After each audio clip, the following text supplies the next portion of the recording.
I've seen the stories and I've experienced it for myself. So now there's absolutely no way I will ever start on a cake order without having payment in full. Yep, I need all the monies up front because fool me once and that's all I need. Hey y'all, and welcome back to the Station Bakery. I'm Court and I love to talk about my experience of running a cake business from home. So if you want to follow my journey and get a few tips here and there, then be sure to subscribe to my channel. So let's talk about taking money up front in your cake business and why deposits and full payments are important even if you're just starting out. I know it can be daunting to request payment from someone when you haven't even completed the project yet, but it's imperative to protect you and your business from losing money. And I know there's gonna be those who are gonna say, well, I've never collected a payment before and I've never run into this issue and they always pay me. And that's very good. But that's also how most stories start. It never happens to you and it's never an issue until it is. It only takes one person to change that experience for you completely. And if you can run a successful business throughout your entire life without ever experiencing that, I am truly, truly, truly happy for you. But I still encourage bakers to take these payments to protect themselves from the potential risks. It's not a nice feeling when you've worked so hard on something and then you don't get paid for it. It hurts a lot. It can make you want to quit and even ruin relationships on top of you losing money. I have this one person that I made this cake for and they did not pay the remaining balance for their order. Until this day, I still look at them sideways. I be like, you know you still owe me money, right? I don't say that, but in my head, that's what I'm thinking. You know you still owe me money, right? And no, I will never, ever make another cake for them in the future just because that trust has been lost. That trust with them caring enough about my business to follow through on their payments,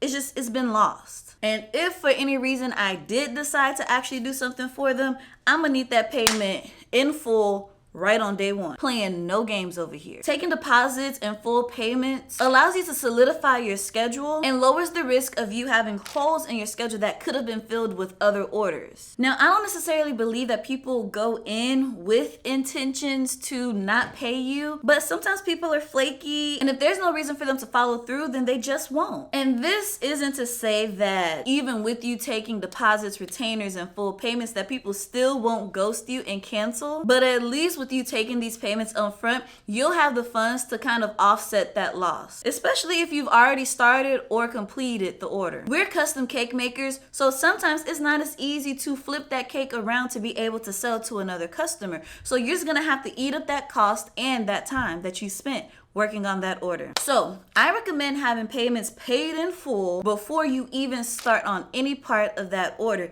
including purchasing supplies and ingredients. I require a 50% retainer fee due within 24 hours of booking the order. This is refundable up till 14 days before the order is due for pickup or delivery. The remaining 50% is due 7 days before pickup or delivery and is non-refundable. Now, of course, things happen and we can work things out, especially if I haven't started any work on the cake, then we can make it work, we can make it happen somehow, some way, because that's just good customer service. You have your policies and things in place to protect you, but we're also people and this is up to your complete discretion.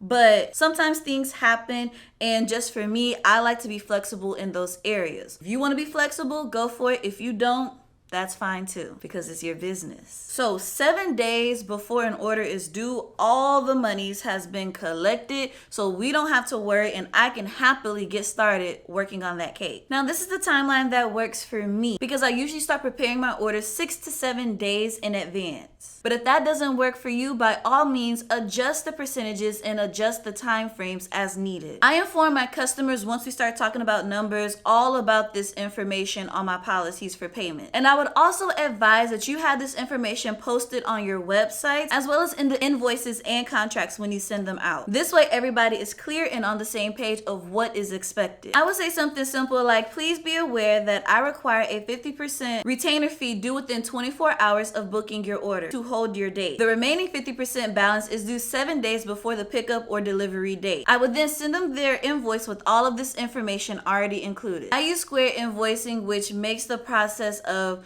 sending invoices, collecting payments, sending payment reminders so much easier than having to do it by hand or some other complicated process like through email or something. I input all of the information. I can add on contracts as well as include the dates of payments and when they are due. And then all I have to do is just sit back and wait for all of the payments to be made. On the customer's end, they receive automatic reminders and updates about their payments and when they're due. They're also able to make their payments directly right then and there through the links. If a customer happens to miss a payment or something, Square will send them out an alert to remind them that, hey, your payment is overdue, as well as send me an alert letting me know that the payment is overdue, where I can then go in and decide if I want to cancel the order or adjust some things, or I can reach out to the customer to see, hey, what's going on, and then make a plan from there. And all of this can be done on your desktop or your phone. I'll have Square linked in the description for you if you're interested in checking it out,